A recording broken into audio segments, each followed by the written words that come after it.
To face to face. నేను సోమగోపాల్. ఇవాళ నా guest Telangana TDP working president Revanth Reddy. Welcome to face to face. Revanth Reddy BJP పార్టీలో ఎప్పుడు జాయిన్ అవుతున్నాడు? సోము గారు, బీజేపీ మేము పొత్తుల్నే ఉన్నాం. ఆంధ్రప్రదేశ్లో మా ప్రభుత్వం ఉంది, వాళ్ళు మంత్రులుగా అందులో భాగస్వాములు. కేంద్రంలో వాళ్ళ ప్రభుత్వం ఉంది, మేము అందులో భాగస్వాములు. తెలంగాణలో ప్రతిపక్షంలో ఉన్నాం, ఇద్దరం కలిసి పనిచేస్తున్నాం. మనకు రెండు జేబులు ఉన్నాయనుకో మనిషికి, ఈ జేబులు ఉంటుంది, ఈ జేబులు ఉంటుంది, రెండు మనవే కదా. ఈరోజు తెలుగుదేశం పార్టీ వేరు, బీజేపీ వేరు కాదు. రేవంత్ రెడ్డి టీడీపీలో ఉన్న బీజేపీకి బలం, రేవంత్ రెడ్డి బీజేపీలో ఉన్న టీడీపీకి బలం. అంటే ఆంధ్ర పార్టీగా ముద్రపడ్డ టీడీపీని తెలంగాణలో నమ్మడం లేదు, అందుకే పక్క పార్టీల వైపు రేవంత్ రెడ్డి చూస్తున్నాడు. టీఆర్ఎస్ తెలంగాణ పార్టీ అన్నది, కానీ ఆ పార్టీ నడుపుతున్నది ఎవరు? ఆంధ్ర వాళ్ళే కదా. ఈరోజు ఇచ్చిన టెండర్లు మొత్తం ఆంధ్ర వాళ్ళకే ఇచ్చే, ఇచ్చిన ఉద్యోగాలు ఆంధ్ర వాళ్ళకే ఇచ్చే. ఈరోజు పొద్దున్న లేస్తే రాత్రి వరకు కేటీఆర్ ఆంధ్ర వాళ్ళతోనే కలిసి తిరిగే. ఏ సినిమా వాళ్ళు తెలంగాణ భాషను అవహేళన చేసిండ్రని గతంలో మాట్లాడిండో, ఈరోజు ఆ సినిమా వాళ్ళతో లేకుండా కేటీఆర్ గారికి కనీసం తెల్లారని కూడా తెల్లారడం లేదు. అంటే తెలంగాణ పేరు మీద ఉన్న టీఆర్ఎస్ తెలంగాణ పార్టీ కాదు. తెలుగుదేశం పార్టీ మూలాలు చూసి ఇదేదో ఆంధ్ర పార్టీ అంటే ఇది ఆంధ్ర పార్టీ కాదు. తెలుగుదేశం పార్టీ హైదరాబాదులో ఓల్డ్ ఎమ్మెల్యే క్వార్టర్స్లో పుట్టిన పార్టీ. కేంద్ర కార్యాలయం ఇక్కడ బంజారాహిల్స్లో ఉంది. తెలంగాణలో పుట్టిన పార్టీ. ఆంధ్రప్రదేశ్లో అధికారంలోకి వచ్చింది, కేంద్రంలో అధికారంలోకి వచ్చింది, తెలంగాణలో ప్రతిపక్ష పాత్ర పోషిస్తుంది. కాబట్టి ప్రజలు తెలంగాణ రాష్ట్రం ఏర్పడ్డ తర్వాత ఆంధ్ర తెలంగాణ అనే పదాలకు కాలం చెల్లిందన్న సంగతిని తెలంగాణ ప్రజలు గుర్తించారు. కేవలం టీఆర్ఎస్ పార్టీ వాళ్ళు కొంతమంది మేము అడిగిన ప్రశ్నలకు సమాధానాలు చెప్పలేక, వాళ్ళు చేస్తున్న అవినీతిని మేము ప్రశ్నించినప్పుడు, వాళ్ళకు ధీటుగా మేము ఎదుర్కొన్నప్పుడు, ఏం చెప్పాలో తెలియనప్పుడు ఈ ఆంధ్ర వాదన తీసుకొస్తారు తప్ప ఇది ప్రజలకి పెద్దగా రుచించే అంశం కాదు. కాలం చెల్లిన చర్చ, దాని మీద మనం చర్చించాల్సిన అవసరం కూడా లేదు. అందుకోసమే విశ్వసించలేదు. మీరు తెలంగాణ ఇచ్చిన అని చెప్పుకున్న కాంగ్రెస్ పార్టీ 21 సీట్లు గెలిచి 24% ఓట్లు వస్తే, తెలంగాణకు వ్యతిరేకం తెలుగుదేశం పార్టీ అని కల్వకుంట్ల చంద్రశేఖరరావు గారు చెప్తే 22% ఓట్లతో 20 అసెంబ్లీలు గెలిచిండ్రు. దీన్ని ఎట్లా విశ్లేషిస్తారు మీరు? మేమే తెలంగాణ ఇచ్చినామని చెప్పుకుంటున్న కాంగ్రెస్ పార్టీకి 21 సీటు వస్తే 100% తెలుగుదేశం పార్టీ తెలంగాణకు అడ్డం పడ్డదని కేసీఆర్ గారు చెప్తే 20 సీట్లు గెలిపించారు. కాబట్టి కేసీఆర్ గారి వాదన ప్రజల వాదన కాదు. తెలుగుదేశం పార్టీ అనేది బడుగు బలహీన దళిత గిరిజన మైనారిటీ వర్గాల వేదిక. తెలంగాణలో టీడీపీకి భవిష్యత్తు లేదు కాబట్టి ఇంతమంది నాయకులు మీ పార్టీని వదిలిపెట్టిపోయారు. ఇప్పుడు కల్వకుంట్ల చంద్రశేఖరరావు గారు 2001లో పార్టీ పెట్టినప్పుడల్లా ప్రతి ఎన్నికలల్లో చాలా వాటిలల్లో డిపాజిట్లు లేకుండా నామరూపాలు లేకుండా ఓడిపోయారు. 2008లో తెలంగాణ కోసమే రాజీనామా చేస్తున్నారు. 16 మంది శాసనసభ్యులు రాజీనామా చేసిండ్రు, 5 మంది పార్లమెంట్ సభ్యులు రాజీనామా చేశారు. 16 మంది ఎమ్మెల్యేలు రాజీనామా చేస్తే 7 మంది మాత్రమే గెలిచారు, 9 మంది ఓడిపోయారు. 5 మంది ఎంపీలు రాజీనామా చేస్తే 2 ఎంపీలు గెలిచారు, 3 ఓడిపోయారు. కాబట్టి ఒక ఎన్నికల గెలుపు, ఒక ఎన్నికల ఓటమి అనేది రాజకీయ పార్టీల భవిష్యత్తు నిర్ధారించవు. 2009 ఎలక్షన్లో కేసీఆర్ చెప్పిన వాదాన్ని నమ్మి కేసీఆర్కి ఓటేసి గెలిపించారు. కేసీఆర్కు 10 సీట్లే గెలిపించారు. 52 ఇస్తే 2009లో మాతో పొత్తు పెట్టుకుంటే 52 సీట్లు కేసీఆర్ గారికి 56 సీట్లు పొత్తులో ఇస్తే 10 సీట్లు గెలిచిండు. 52 సీట్లు తెలుగుదేశం పార్టీ నిలబడితే 39 సీట్లు గెలిచినాం. ఇండిపెండెంట్గా కూడా మేము మద్దతు ఇస్తే సత్యనారాయణ గారు మన రామగుండంలో గెలవడం జరిగింది. కాబట్టి తెలుగుదేశం పార్టీ పునాదులు బలమైనవి. కొన్నిసార్లు ఉప ఎన్నికలలో కొద్దిమంది నాయకులు మోసం చేయడం వల్లనో లేకపోతే ఇతరత్ర కారణాల చేత కొన్ని ఫలితాలు కొంచెం భిన్నంగా వచ్చి ఉండొచ్చు. ఈ మధ్య చాలా బై ఎలక్షన్లు జరిగినాయి. నారాయణ ఖేడ్ కావచ్చు, పాలేరు, అన్నింటిలో టీఆర్ఎస్ పార్టీనే గెలిచింది. అది మీరు అనుకుంటున్నారు. ఉప ఎన్నికలలో మన ఎమ్మెల్సీ ఎన్నికలలో రామచంద్రరావు గెలవలేదా? అక్కడ తెలంగాణ ఉద్యమకారుడు దేవిప్రసాద్ని తీసుకొచ్చి పెట్టారు ఎన్జిఓల సంఘానికి నాయకుడు అని. ఓడిపోలేదా? లేటెస్ట్గా జరిగిన సర్పంచ్ ఎన్నికలలో, ఎంపీటీసీ ఎన్నికలలో మొత్తం 15 ఎంపీటీసీ ఎన్నికలు జరిగితే 8 మాత్రమే టీఆర్ఎస్ గెలిచింది, 7 ప్రతిపక్షాలు గెలిచినాయి. వరంగల్లో టీడీపీ గెలిచింది. ఖమ్మం జిల్లాలో తుమ్మల నాగేశ్వరరావు గారు 45-50 వేల మెజార్టీతో ఎమ్మెల్యే గెలిస్తే వార్డు మెంబర్కు డిపాజిట్ రాలేదు. తుమ్మల గారు పోయి అక్కడ కూర్చొని ఎన్నికల ప్రచారం చేస్తే, నేను అదే చెప్తున్నా, ప్రజలు ఇష్టపడి తెలంగాణకు మేలు జరుగుతుందేమో, తెలంగాణ ప్రజల ఆకాంక్ష మేరకి ప్రభుత్వం పనిచేస్తుందేమో అని చెప్పి ప్రజలు విశ్వసించి టీఆర్ఎస్కు ఓట్లేసినారు. ప్రజల ఆకాంక్ష మేరకు పని చేయలేదు. ప్రజల విశ్వాసాన్ని చంద్రశేఖరరావు గారు చురగొనలేకపోయినారు. ఈ మధ్య మీరు చంద్రబాబుని కలిశారు. ఆయన చాలా క్లియర్గా ఇక నేను తెలంగాణలో టీడీపీని నడపలేను, మీ దారి మీరు చూసుకోండి అని ఆయన సలహా ఇచ్చినట్టు చెప్తున్నారు.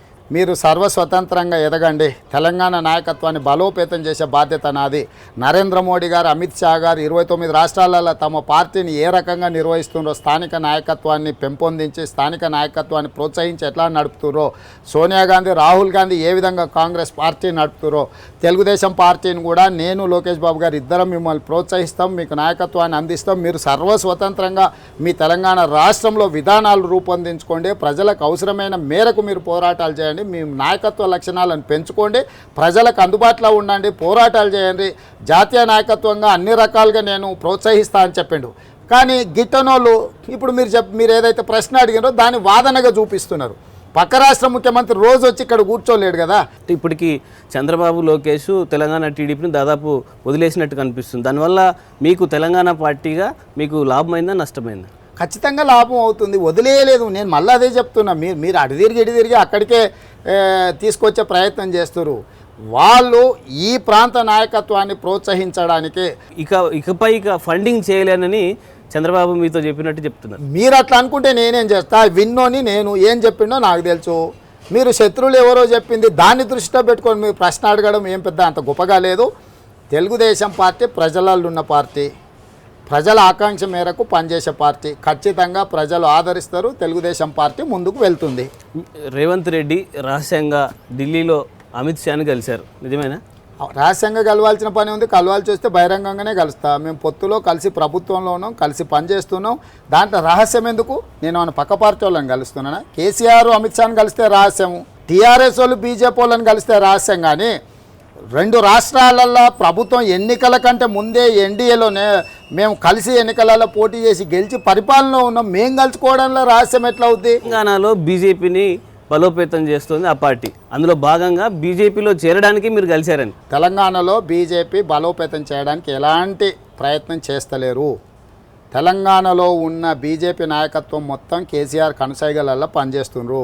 తెలంగాణలో భారతీయ జనతా పార్టీలో ఉన్న నాయకత్వం ఏది కూడా ఆ పార్టీని బలోపేతం చేయడానికి ప్రయత్నం చేస్తలేరు. అంటే మీరు బీజేపీలో చేరడాన్ని రాష్ట్ర నాయకత్వం వ్యతిరేకిస్తుంది, అందుకోసమే మీరు ఆ పార్టీపై ఆరోపణలు చేస్తున్నారు. నాగం జనార్దన్ రెడ్డి గారు చేరిండ్రు. ఒక బలమైన నాయకుడు. చంద్రశేఖరరావు అవినీతికి వ్యతిరేకంగా పోరాటం చేస్తుండే. ఎక్కడున్నాడో చెప్పండి. ఎన్ఎం శ్రీనివాసరెడ్డి ఉప ఎన్నికలలో టీఆర్ఎస్ మీద నెగ్గి భారతీయ జనతా పార్టీని పాలమూరులో జెండా నిలబెట్టింది. ఎక్కడున్నాడో చెప్పండి. సంకినేని వెంకటేశ్వరరావు నల్గొండ జిల్లాలో ఒక బలమైన నాయకుడు భారతీయ జనతా పార్టీలో. ఎక్కడున్నాడో చెప్పండి. జగ్గారెడ్డి మెదక్ పార్లమెంట్లో బీజేపీ తరఫున నిలబడ్డాయని ఎక్కడున్నాడో చెప్పండి. మా గండ్ర సత్యనారాయణరావు పెద్దపల్లి మన భూపాలపల్లిలో మార్జిన్లో ఓడిపోయిన నాయకుడు ఎక్కడున్నాడో చెప్పండి. ఈ రకంగా తెలంగాణలో తెలుగుదేశం పార్టీ కానీ ఇతర పార్టీల నుంచి అత్యంత కీలకమైన ప్రజాదరణ ఉన్న నాయకులందరూ కూడా భారతీయ జనతా పార్టీలో చేరితే వాళ్ళందరూ కేసీఆర్కు వ్యతిరేకంగా పోరాటం చేయాలనుకుంటే ఎవరన్నా కనిపిస్తున్నారా? ఎందుకు కనుమరుగైనరు? మీరు దానికి సమాధానం చెప్పిన తర్వాత రేవంత్ రెడ్డి పోతాడా, ఉంటాడా, రేవంత్ రెడ్డి పరిస్థితి ఏంది, ఇవన్నీ అప్పుడు చర్చిస్తే బాగుంటుంది. ఏపీలో బీజేపీ, టీడీపీ సఖ్యతగా పనిచేస్తున్నాయి. ఇక్కడ టీడీపీ, బీజేపీకి ఏంటి గొడవ ఏంటి అసలు? ఇక్కడ టీడీపీ, బీజేపీ గొడవ లేదు. ఇది ట్రయాంగిల్ లవ్ స్టోరీ. మేము బీజేపీని ప్రేమిస్తున్నాం, బీజేపీ వాళ్ళు టీఆర్ఎస్ని ప్రేమిస్తున్నారు. ఇంతే. దీంట్లో మీరేం పెద్దగా దానికి ఏం గందరగోళం ఏం లేదు, పెద్ద విషయం కూడా ఏం లేదు. పొద్దున్నైతే బీజేపీ వాళ్ళు కేసీఆర్ ఇంట్లోనే ఉంటుండ్రు. దత్తాత్రేయ గారు కేంద్ర మంత్రి, ప్రోటోకాల్ వైజ్ కూడా ముఖ్యమంత్రికి సమానం. కానీ కేటీఆర్ ముందలుండి రిబ్బన్ కట్ చేస్తుంటే వెనకాల నించొని ఉంటాడు. ఇది ఏ మేరకు గౌరవం? టీఆర్ఎస్కు వ్యతిరేకంగా ఎవరన్నా పార్లమెంట్ అసెంబ్లీలో మాట్లాడతామంటే ఎవరికైనా మైక్ ఇస్తుండ్రా? మురళీధర్ రావు గారు జాతీయ ప్రధాన కార్యదర్శి అని చెప్పుకుంటాడు. ఎన్నిసార్లు పోరాటాలు చేసిండు ఇక్కడ? తెలంగాణలో టీడీపీ, బీజేపీ మధ్య బంధం ముగిసినట్టేనా? ముగిసింది, తెరిసింది అనేది అమిత్ షా గారి లెవెల్లో, చంద్రబాబు నాయుడు గారి లెవెల్లో చర్చలు జరుగుతాయి. వాళ్ళు ఇచ్చే ఆదేశాల ప్రకారం వాళ్ళైనా మేమైనా పనిచేయాలి. ముగిసిందానో తెరిసిందానో చర్చించుకోవాల్సిన అవసరం లేదు. భారతీయ జనతా పార్టీలో ఉండే వ్యక్తులు, పార్టీ పరంగా చెప్పట్లే, కొద్దిమంది కీలకమైన భారతీయ జనతా పార్టీలో ఉండే వ్యక్తులు కల్వకుంట్ల చంద్రశేఖరరావు గారి ఆదేశాల మేరకు, ఆయన కనుసైగల మేరకు ఆయనను మెప్పించడానికే పనిచేస్తారు. ఆయన మీద ఈగ వాలినా కూడా వాళ్ళకి ఇష్టం లేదు. కాబట్టి ఈనాడు నాగం జనార్దన్ రెడ్డి గారు ఆ పార్టీలో చేరి కేసీఆర్ అవినీతికి వ్యతిరేకంగా వాటర్ గ్రిడ్ కావచ్చు, సాగునీటి ప్రాజెక్టులు కావచ్చు, విద్యుత్ కొనుగోలు కావచ్చు, వీటికి అన్నిటికీ సంబంధించి ప్రెస్ మీట్ పెడతామంటే కూడా అనుమతిస్తలేరు. నరేంద్ర మోడీ అంత బలమైన నాయకుడి దేశంలో లేడు అని చంద్రశేఖరరావు గారు చెప్తున్న తర్వాత ఆయన మీద పోటీ చేయాలని భారతీయ జనతా పార్టీ ఎందుకు అనుకుంటుందో మీరు నాకు చెప్పండి. సోము గారు, మంచి నిర్ణయం తీసుకుంది దేశానికి ఉపయోగపడేది, అందుకోసమే మద్దతు ఇచ్చాం, అంశాల వారీగా మేము కేంద్ర ప్రభుత్వానికి మద్దతు ఇస్తున్నామని టీఆర్ఎస్ పార్టీ మొదటి నుండి చెప్తుంది. మరి సిబిఐ కేసు ఎందుకు బయటికి చెప్తలేరు? 3 సార్లు 4 సార్లు కేసీఆర్ను 20 మంది అధికారులు వచ్చి కేసీఆర్ను విచారించిండ్రు. ఇది అబద్ధమా? నేను ఛాలెంజ్ చేస్తున్నా. దత్తాత్రేయ గారిని కాదని ఖండించమనుండ్రి, లేకపోతే సహారాకు సంబంధించి కానీ, లేకపోతే ఈఎస్ఐ హాస్పిటల్ల నిర్మాణంలో కాగిచ్చిన రిపోర్టు మీద సిబిఐ విచారణను కానీ కాదని దత్తాత్రేయ గారిని అనమనుండ్రి, లేకపోతే ఉంటే వాటి వివరాలు కార్మిక శాఖ మంత్రిగా దత్తాత్రేయ గారిని ఆ వివరాలు బయటపెట్టమనుండ్రి. వాళ్ళ అనుబంధం ఉందో లేదో దాన్ని బట్టి తేలుతుంది తప్ప విపక్షంగా కూడా మీరు బీజేపీ టీడీపీ కలిసి పనిచేయట్లేదు. ఎందుకు చేయము? అంశాల ప్రాతిపదికన మన నన్ను సభలో నుంచి బయటపడేస్తే మేము దీక్ష కూర్చుంటే బీజేపీ వాళ్ళు వచ్చి మాకు మద్దతు ఇవ్వలే. కలిసి రెడ్డి గారిని ఖమ్మం జిల్లాలో అరెస్ట్ చేస్తే మా సండ్ర వెంకట వీరయ్య గారు పరామర్శించలే. సో అంశాల వారిగా ప్రజా సమస్యల మీద మాకు భిన్నాభిప్రాయాలు లేవు. 100% ప్రజాస్వామ్యానికి వ్యతిరేకంగా ప్రభుత్వం ప్రవర్తించినప్పుడు నిర్ణయాలు తీసుకున్నాడు ఖచ్చితంగా తెలుగుదేశం పార్టీ వాళ్ళ పక్కన నిలబడుతుంది. ఈ రోజు కూడా మేము భారతీయ జనతా పార్టీతో కలిసి ఈ రాష్ట్రంలో టీఆర్ఎస్కు ప్రత్యామ్నాయంగా రాజకీయ పునరేకీకరణ జరగాలని బలంగా కోరుకుంటున్న వాళ్ళము. అంటే ఓటుకు నోటు కేసు తర్వాత రేవంత్ రెడ్డి లొంగిపోయాడు, అందుకోసమే అసెంబ్లీకి అలో చేస్తున్నారు రేవంత్ రెడ్డి అని బీజేపీ చెప్తుంది. ఇప్పుడు ఎవరి పిచ్చి వాళ్ళకి ఆనందం, వాళ్ళు అట్లా అనుకుంటే నాకేం అభ్యంతరం లేదు. అనుమతి ఇచ్చినని మీరే అంటారు, సెషన్స్ మొత్తం తీసి బయటపడేసినని మీరే అంటారు, ఎండకి నిలబడితే మీరే టీవీలలో చూపిస్తారు. ఏపీలో వచ్చే ఎన్నికల్లో కూడా బీజేపీ టీడీపీ కలిసి పనిచేస్తామని చెప్తున్నారు. ఏపీలో అట్లా ఉంది, మరి తెలంగాణలో ఎట్లుంది పరిస్థితి? ఇప్పుడు ఎట్లా అనేది ఇది సందర్భమే కాదు. ఎన్నికలు వచ్చినప్పుడు చంద్రబాబు నాయుడు గారు, అమిత్ షా గారు జాతీయ స్థాయిలో కూర్చొని నిర్ణయం జరిగినప్పుడు ఎక్కడికక్కడ జరుగుద్ది. మొన్న జరిగిన ఎన్నికలలో కాంగ్రెస్ కమ్యూనిస్టులు వెస్ట్ బెంగాల్లో కలిసి పోటీ చేశారు. అదే కాంగ్రెస్ కమ్యూనిస్టులు కేరళలో ఒకరి మీద ఒకరు పోటీ చేసుకున్నారు. కాబట్టి ఒక రాష్ట్రంలో ఉన్న సూత్రం ఇంకో రాష్ట్రంలో వర్తించాల్సిన పని లేదు, ఆలోచన చేయాల్సిన పని లేదు. ఏ రాష్ట్రం ఆ రాష్ట్రంలో స్థానిక పరిస్థితులను బట్టి నాయకత్వం అనుమతితోటి నిర్ణయాలు తీసుకుంటారు. ఆ నిర్ణయం అన్నీ ఎన్నికలు వచ్చినప్పుడు మాత్రమే. రేవంత్ రెడ్డి గారు, మీ పార్టీలో రేవంత్ రెడ్డిది ఒంటెద్దు పోకడ. మీ ప్రెసిడెంట్ ఉన్నప్పటికీ ఎల్రామన్ కనీసం పట్టించుకోవట్లేదు, ఆయన్ను జీరో చేశారు. ఇప్పుడు గిట్టనోళ్ళు ఏమన్నా మాట్లాడతారు. మా పార్టీలో వ్యక్తిగత అభిప్రాయాలకు తావు ఉండదు. మేమందరం కలిసి కూర్చున్నప్పుడు ఎవరి అభిప్రాయాలు వాళ్ళు చెప్తారు. పొలిట్ బ్యూరో కేంద్ర కమిటీ వాళ్ళు కూర్చొని కార్యాచరణను ఆమోదించిన తర్వాతనే ఆ కార్యక్రమాలు తీసుకొని పార్టీ ముందుకు పోతుంది. ఎల్రమణ గారి నాయకత్వంలో అందరి సమన్వయపరిచి అందరి అభిప్రాయాలు సేకరణ చేసిన తర్వాతనే కార్యక్రమం రూపొందించబడుతుంది. ఆ కార్యక్రమాన్ని ముందుకు తీసుకెళ్తాం. ఎవరిని జీరో చేసింది లేదు, ఎవరు చిన్న చూపు చూస్తున్నది అసలే లేదు. టీడీపీ బీసీల వేదిక అని చెప్తాను, పేరుకు మాత్రమే ఎల్రమణ అధ్యక్షుడు, మిగతా అంతా కూడా రెడ్డి సామాజిక వర్గానికి సంబంధించిన రేవంత్ రెడ్డి నడిపిస్తున్నాడు. తెలుగుదేశం పార్టీలో బీసీలకు అత్యంత ప్రాధాన్యత ఉన్నది. అటుపక్కన కేఏ కృష్ణమూర్తిని తీసుకున్నా, యనమల రామకృష్ణుడు గారిని తీసుకున్నా, కళా వెంకట్రావు గారిని తీసుకున్నా, ఇక్కడ అరవింద్ కుమార్ గౌడ్ గారిని తీసుకున్నా, దేవేందర్ గౌడ్ గారిని తీసుకున్నా, ఎల్రమణ గారిని తీసుకున్నా, మీరు ఎవరినైనా నేపథ్యాలు తీసుకోండి. కాబట్టి ఇక్కడ అందులో మేము ఒకరమే తప్ప మేమే అంతిమ నిర్ణయం అయితే, మీరు చెప్పిందే నిజమైతే అన్నీ నేను అనుకున్నట్టే నాకు అనుకూలంగానే జరిగి ఉండేటివి కదా. ఏదైనా అట్లా జరిగిందా? మీరు అనుకున్నట్టే మీ వ్యతిరేకులందరినీ కూడా పార్టీ నుంచి బయటకు పంపించేశారు, నాగం కావచ్చు, ఇంకా మిగతా సీనియర్లను. అప్పుడు చంద్రబాబు నాయుడు గారే ఇక్కడ ఉన్నారు. 2014 ఎన్నికల కంటే ముందు పోయారు నాగం గారు బయటికి. అప్పుడు నా టికెటే నాకు లేదు. నేను అనుకున్నట్టు వీళ్ళందరినీ పంపించగలిగితే మల్కాజ్గిరి పార్లమెంట్ టికెట్ నాకే వచ్చి ఉండేది, ఈరోజు పార్లమెంట్లో ఉండేటోని కదా. కాబట్టి నా శత్రువులు నేను ఇంత బలమైన అనుకుంటే నేను సంతోషపడతాను, నవ్వుకుంటాను. ఓహో నాకు కూడా చాలా బలం ఉందని నా శత్రువులు అనుకుంటున్నారు, మంచిదే, సంతోషం అని అనుకుంటా. అంటే నాగం, ఎర్రబెల్లి ఇట్లా సీనియర్లు అందరూ బయటికి వ్యూహాత్మకంగా మీరు పంపించేశారు. ఇంకెవరైనా పార్టీలో మిగిలి ఉన్నారా అట్లాంటి వాళ్ళు? ఆనాడు భావోద్వేగాల సందర్భంలో నాగం జనార్దన్ రెడ్డి గారు పోయినరు. వారు పోయిన ఉద్దేశం వేరు. మీరు నాగంని దయాకరావు గారిని ఒక్క ఘాటన కట్టడం అంటే నాగం గారిని అవమానించినట్టే. కోవర్ట్ ఆపరేషన్లు చేసి దొరికిపోయి రెడ్ హ్యాండెడ్గా దొరికిపోయిన తర్వాత పార్టీ అతని కోవర్ట్ లక్షణాలు అన్నిటిని గుర్తించిన తర్వాత విధి లేని పరిస్థితుల్లో దయాకరావు గారు పార్టీ మారినరు తప్ప తెలంగాణ కోసం పార్టీ మారిన నాగంను కోవర్ట్ ఆపరేషన్లల్లో దొరికిన ఎర్రబల్లిని ఒక్క ఘాటన ఎట్లా కడతారు మీరు? నాగం తిరిగి మళ్ళీ టీడీపీలోకి వస్తున్నారా? తెలియదు. వాళ్ళు చంద్రబాబు నాయుడు గారికి అత్యంత సన్నిహితుడు నాగం జనార్దన్ రెడ్డి గారు. నెంబర్ 2గా ఈ పార్టీలో ఉన్నవాడు. నాయకుడి పట్ల చాలా గౌరవం ఉన్నాడు. వాళ్ళిద్దరి పట్ల సాన్నిహిత్యం ఉంది. దాంట్లో మన పాత్ర ఏదైనా జరిగితే నాయకుడు చెప్తాడు. ఇప్పటి వరకు అయితే నాయకుడి నుంచి ఆ రకమైన సమాచారం మాకు లేదు. వస్తే మాత్రం డెఫినెట్గా స్వాగతిస్తాం.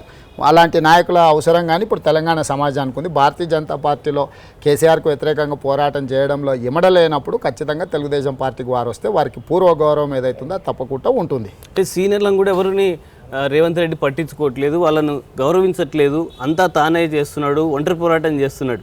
అంటే ఎట్లా గౌరవించడం అంటే ఏంది మీ ఉద్దేశంలో అది చెప్తే అది అది అవును పార్టీ నిర్ణయాల్లో కానీ మిగతా వాళ్ళ అభిప్రాయానికి విలువ ఇవ్వట్లేదని. పార్టీ నిర్ణయం అనేది సమిష్టిగా జరుగుతుంది. పార్టీ నిర్ణయం వ్యక్తిగతానికి తావు లేదు. మేము ఏ నిర్ణయాలు తీసుకున్నా వాటిని పర్యవేక్షించడానికి చంద్రబాబు నాయుడు గారు ఉన్నారు. చంద్రబాబు నాయుడు గారికి 40 సంవత్సరాల సుదీర్ఘమైన అనుభవం ఉంది రాజకీయాలలో. ఎవరు ఏ స్థాయి ఏ మోతాదులో పనిచేస్తారో ఎవరి ఆలోచన ఏంది అనేది వారు పసిగట్టగలరు, దూరంగా ఉన్నా కూడా గుర్తించగలరు. కాబట్టి అట్లాంటి వాదనలకు తావు లేదు. ఎవరైనా గిట్టనోళ్ళన్నా నేనేం అనుకోను, సంతోషపడతాను. నాకు అంత బలం ఉందని నా శత్రువు అనుకున్నప్పుడు దాన్ని సంతోషపడాల్సిందే తప్ప దాంట్లో పెద్ద బాధపడడానికి ఏముంది? అసలు రేవంత్ రెడ్డి పోరాటం దేనికోసం అంటే యుద్ధం అయిపోయిన తర్వాత పోరాడుతున్నట్లు కనిపిస్తుంది. పార్టీని తెలంగాణలో నమ్మట్లేదు. ఏంటి అసలు భవిష్యత్తు ఏంటి టీడీపీ పార్టీ? అంటే గిట్టనోళ్ళు లేకపోతే గిట్టుబాటు అయిన వాళ్ళు కేసీఆర్ దగ్గర చేస్తున్న వాదన అనేది. ఇప్పుడు కేసీఆర్ గారు ప్రభుత్వ ప్రకటనలు ఇచ్చో, అడ్వర్టైజ్మెంట్ ఇచ్చో, కాంట్రాక్టులు ఇచ్చో, లేకపోతే ఏమైనా ఆర్థిక లబ్ధి చేకూరిస్తే అట్లా పొందిన వాళ్ళు ఇట్లాంటి వాదన తీసుకొస్తారు. మా పార్టీ లేదనుకున్నప్పుడు తెలుగుదేశం పార్టీ వెనకాల ఊరికే మా నాయకులను రాండి పార్టీలకు రాండి అని మాయిల చుట్టూ ఎందుకు తిరుగుతారు? టీఆర్ఎస్ పార్టీ రేవంత్ రెడ్డి ఎందుకు టార్గెట్ చేసింది అసలు? ఇప్పుడు కేసీఆర్కు నీ బాంచన్ ద్వారా అని బానిసగా బతికేటోళ్ళు ఉంటే ఆయనకి ఇష్టము, నేను దాన్ని వ్యతిరేకిస్తా. చంద్రశేఖరరావు గారు అసలు నైజం నాకు ముందు నుంచి కొంత అవగాహన ఉంది కాబట్టి అవన్నిటిని కూడా మాట్లాడుతున్నా కాబట్టి ఆయన గిట్టడం లేదు. దీంట్లో ఏముంది? ఆయన అధికారాన్ని పదిలం చేసుకొని ఆయన కొడుకు ఆ తర్వాత ఆయన మనవడికి ఇచ్చుకోవాలని ఆయన అనుకుంటుండు. కాంగ్రెస్ లాంటి పార్టీలు ఆ లీడర్లు కూడా పోరాటం చేస్తున్నారు, కానీ మిమ్మల్ని వ్యక్తిగతంగా టార్గెట్ చేయడానికి ఏమైనా కారణం ఉందా? ఇప్పుడు కాంగ్రెస్ పార్టీలనే 2 వర్గాలు ఉన్నాయి. ఒకటి కేసీఆర్ అనుకూల వర్గం, ఇంకోటి కేసీఆర్ వ్యతిరేక వర్గం. వాళ్ళు పోట్లాడడానికే టైం సరిపోతలేదు. వాళ్ళు ఎన్నడూ కేసీఆర్ మీద పోరాటం చేసి ఏదో ఒక అంశం చెప్పు కాంగ్రెస్ ఖచ్చితంగా పోరాటం చేసి చంద్రశేఖరరావు గారిని పవర్ పాయింట్ ప్రజెంటేషన్ వాళ్ళ ఇంట్లో పెట్టుకొని వాళ్ళ ఇంటికి పోయారు. మేము ఆ రోజు చెప్పినాము, లేదుగో ఈ తప్పులు ఉన్నాయి, ఇక మీరు మొదలుపెట్టిన ప్రాజెక్టులు వాళ్ళు ప్రారంభించుకున్నా మీరు మాట్లాడలేకపోతున్నారు అని చెప్పినాం. 42% తెలంగాణకు విద్యుత్ రావాల్సి ఉంటే 54% సోనియా గాంధీ గారు తెలంగాణకి ఇప్పిస్తే 12% అదనంగా, అంటే ఇవాళ తెలంగాణలో విద్యుత్ కోత లేకపోవడానికి సోనియా గాంధీ గారు ఆనాడు 54% తెలంగాణకి ఎంత అవసరం ఉందో అంత విద్యుత్తును ఆంధ్రకు అన్యాయం చేసి తెలంగాణకి ఇచ్చింది. కనీసం ఆ అంశాన్ని కూడా శాసనసభలో ప్రస్తావించలేని నాయకత్వం కాంగ్రెస్ పార్టీకి ఉందనంటే ఓటుకు నోటు కేసు రేవంత్ రెడ్డి రాజకీయ జీవితంలో ఒక మచ్చ, ఒప్పుకుంటారా? ఇప్పుడు చంద్రశేఖరరావు గారి పాస్పోర్ట్ల కేసు, తర్వాత వేరే దేశాలకు వీసాల కోసం టీఆర్ఎస్ వాళ్ళు నాయకులందరూ లెటర్లు ఇచ్చిన కేసులు, ఇవన్నీ చాలా కేసులు ఇట్లాంటివి ఉన్నాయి. అవన్న వాళ్ళు తప్పులు చేస్తే వచ్చిన కేసులు. ఇది ప్రభుత్వం కుట్రబని నా మీద పెట్టిన కేసు. కుట్రలు కుతంత్రాలతోని ఒక వ్యక్తి రాజకీయ జీవితం ఉంటుంది పోతుంది అని ఎవరన్నా అనుకుంటే వాళ్ళ అమాయకత్వమే అవుతుంది తప్ప ఇలాంటి కుట్రలను కుతంత్రాలను ఛేదించడానికి రేవంత్ రెడ్డికి సామర్థ్యం ఉంది. ప్రభుత్వం లేకపోవచ్చు, కానీ న్యాయం అనేది ఒకటి ఉన్న న్యాయస్థానాలలో ఆ కేసుకు సంబంధించిన అన్ని వివరాలు వాదనకు వచ్చినప్పుడు తేలుస్తాం. అంటే కెమెరాల ముందు మీరు అడ్డంగా దొరికిన తర్వాత ప్రభుత్వం మీద ఇంకా అవినీతి ఆరోపణలు చేస్తే ప్రజలు నమ్ముతారా? ఇట్లాంటివి అడ్డంగా దొరికిందా, నిలువుగా దొరికిరా, డూపును పెట్టి చేసిరా, ఎత్తుకపోయి చేసిరా, ఏందనేది కోర్టుల కేసు వాదనకు వచ్చినప్పుడు ఖచ్చితంగా అప్పుడు వాదించేటప్పుడు ఏం వాదిస్తామో మీరు చూస్తారు. దాన్ని బట్టి అప్పుడు పూర్తి వివరాలు బయటకు వస్తాయి. అంటే మిగతా పార్టీల్ని కలుపుకొని రేవంత్ రెడ్డి ఏమైనా పోరాటం చేస్తాడా? ప్రభుత్వం మీద ఒంటరి పోరాటమేనా? కలిసి వచ్చేటోళ్ళని కలుపుకుంటాం, మమ్మల్ని కలుపుకునేటోళ్ళతో కలుస్తాము. ఖచ్చితంగా ప్రజా సమస్యల మీద అందరం కలిసికట్టుగా పోరాటం చేయాలనేది నా కోరిక. అది సిపిఐ కావచ్చు, సిపిఎం కావచ్చు, కోదండరామ్ గారు కావచ్చు, కాంగ్రెస్ కావచ్చు, భారతీయ జనతా పార్టీ కావచ్చు, ఇంకెవరైనా కావచ్చు. ఎన్నికలు వచ్చినప్పుడు ఎన్నికల కూడికలు తీసివేతలు అనేది ఎన్నికల సందర్భంలో జరిగే చర్చ. కాబట్టి ఎప్పుడో ఎన్నికలు వచ్చేది 2 సంవత్సరాల తర్వాత ఉండే ఎన్నికలకు ఇప్పుడు జరుగుతున్న ప్రజా సమస్యల మీద పోరాటానికి లింకు పెట్టాల్సిన అవసరం. Welcome back to face to face. Khammam market yard విధ్వంసం వెనక టీడీపీ నాయకుల రాజకీయ కుట్ర ఉంది, నిజమేనా? కడుపు మండిన రైతులకు తెలుగుదేశం పార్టీ అండగా ఉందనేది అది మాకు గౌరవం. ఎందుకంటే ఈ రైతులకు 8,000 రూపాయలు 9,000 రూపాయలకు అమ్ముడు పోవాల్సిన మిర్చి మొత్తం వ్యాపారస్తులు అందరూ కూడా సిండికేట్గా మారి ఒక మాఫియాగా మారి 2,500 3,000 లోపలనే అమ్మితే అమ్మండి లేకపోతే లేదు అనే వ్యవహార శైలి. టీఆర్ఎస్ ప్లీనరీ కంటే ముందు 2 రోజులు, అయిన తర్వాత 2 రోజులు, 4 రోజులు టీఆర్ఎస్కు చందాలు ఇచ్చినందుకు మార్కెట్ హాలిడే అని ప్రకటించి దోపిడీకి సహకరించిన టీఆర్ఎస్కు వ్యతిరేకంగా తెలుగుదేశం పార్టీ పోరాటం చేసిందంటే మాకేం అభ్యంతరం లేదు. మిర్చి ధర అన్నది కేంద్రం నిర్ణయించాలి, అనవసరంగా రాష్ట్ర ప్రభుత్వం మీద నెపం నెట్టి రైతుల్ని టీడీపీ కాంగ్రెస్లు రెచ్చగొట్టాయి. కేసీఆర్ గారికి తెలివితేటలు, ఆ తెలివితేటలు రాష్ట్రాన్ని బాగు చేయడానికి ఉపయోగిస్తే బాగుంటుందని మేము అనుకున్నాం. కానీ తెలంగాణ రైతాంగాన్ని ముంచడానికి ఉపయోగిస్తుండు. బోనస్ రాష్ట్ర ప్రభుత్వం ఇవ్వచ్చు. పక్క రాష్ట్రంలో 8,000 రూపాయల కొనుగోలు చేసేటట్టు క్వింటాల్కు 1,500 రూపాయలు బోనస్ ఇచ్చే విధంగా పక్క రాష్ట్రం నిర్ణయం తీసుకుంది. కేంద్ర ప్రభుత్వ పరిధిలో అంశం అయితే పక్క రాష్ట్రంలో ఎట్లా తీసుకున్నారు? రుద్రమదేవి సినిమా తీస్తే గుణశేఖర్కు బోనస్ ఇచ్చినావు, బాహుబలి సినిమా తీస్తే ఈయనకు బోనస్ ఇచ్చినావు, ఇంకేదో సినిమా తీస్తే శాతకర్ణి సినిమా తీస్తే వాళ్ళకు బోనస్లు గిట్టుబాటు ధరకి ఇచ్చినావు. ఇంతమంది సినిమా వాళ్ళకు గిట్టుబాటు ధరలకు టికెట్లు అమ్ముకోవడానికి ఇచ్చిన వాళ్ళ పెట్టుబడికి లాభం వచ్చే విధంగా చర్యలు తీసుకున్న చంద్రశేఖరరావు పెట్టుబడి పెట్టిన రైతులకు లాభం కలిగే విధంగా ఎందుకు చర్యలు తీసుకుంటలేడు? దేశంలో ఎక్కడా లేని విధంగా రైతులకు ఎరువుల్ని ఉచితంగా ఇస్తాం, సంవత్సరానికి 8,000 ఇస్తామని చెప్పారు. దేశంలో ఎక్కడ లేదు, ఇదొక చరిత్ర అని సీఎం చెప్తున్నారు. ఇవాళ పండించిన పంట గిట్టుబాటు ధర లేక ఆత్మహత్యలు చేసుకుంటే 13 నెలల తర్వాత నేను ఎరువులకు ఇస్తా అని చెప్తున్నాడు. అది కూడా సంవత్సరానికి 8,000 ఇస్తాడంట ఎకరాకు. ఒక్క పంట, ఒక్క క్వింటాల్ అంటే ఒక్క ఎకరాల మిర్చి మినిమం 20 క్వింటాలు పండుతుంది. ఇవాళ 8,000కు అమ్ముడు 3,000 కొనుక్కుంటారు. 8,000కు అమ్మితే కింటాకు 5,000 లాభం వస్తుంది. 20 క్వింటాలు ఒక ఎకరాల పండితే ₹1,00,000 ఆదాయం రైతుకు వస్తుంది. నీ బోర్డు 8,000 ఎవరికి కావాలా? 4 గీసుకోవడానికి కూడా పనికిరావు. అంటే ప్రాజెక్టులను అడ్డుకునేందుకు మీరు భూసేకరణ బిల్లును పాస్ కాకుండా చూశారు. ఇప్పుడు చివరికి కేంద్ర ప్రభుత్వం కూడా ఈ బిల్లుని ఆమోదించింది. కేంద్ర ప్రభుత్వం ఆమోదించినా కూడా చెల్లదు. భూసేకరణ చట్టాన్ని రాజ్యాంగబద్ధంగా సవరించకుండా దానికి భిన్నంగా రైతులకు నష్టం జరిగే విధంగా కేంద్ర ప్రభుత్వం ఆమోదించినా కూడా చెల్లదు. కేంద్ర ప్రభుత్వం ఆమోదించిన తర్వాత 2013 భూసేకరణ చట్టాన్ని అమలు చేయకుండా దాన్ని తూట్లు పొడిచేటట్టు ఇప్పుడు కేంద్ర ప్రభుత్వం ఆమోదించిన చట్టం ఉన్నా కూడా మొట్టమొదట నేనే కోర్టుకు పోయి కేసేస్తా. కేటీఆర్, కవిత, హరీష్ రావు వాళ్ళ పిల్లల మీద వ్యక్తిగత ఆరోపణలు చేసి ప్రచారం పొందాలని రేవంత్ రెడ్డి ప్రయత్నం చేస్తున్నారు. రాజకీయాలలో 2 ఉంటాయి, private life, public life. Private లైఫ్లో ఉన్న వాళ్ళ గురించి నేను ఏ రోజు కూడా చర్చించలేదు, వాదించలేదు, పేరు కూడా తీసుకోలేదు. చంద్రశేఖరరావు గారు పరేడ్ గ్రౌండ్లో జరిగిన బహిరంగ సభలో వాళ్ళ మనవడిని తీసుకొచ్చి కండువా కప్పి వేదిక ఎక్కించారు. చంద్రశేఖరరావు గారు వాళ్ళ మనవడిని ఏదైతే మన ఖమ్మం జిల్లాలో స్వామివారికి రాములవారికి తలంబ్రాలు మనవడి చేత పంపించండు. ప్రభుత్వం అధికారికంగా ముఖ్యమంత్రి కుటుంబ సభ్యులు ఇవ్వాల్సిన వాటికి అధికారిక కార్యక్రమాలకు కూడా మనవడిని పంపించండు. అంటే మనవడిని కూడా ప్రజా జీవితంలోకి తీసుకొచ్చిండు. ప్రజా జీవితంలోకి వచ్చినప్పుడు అడుగుతాము కడుగుతాం.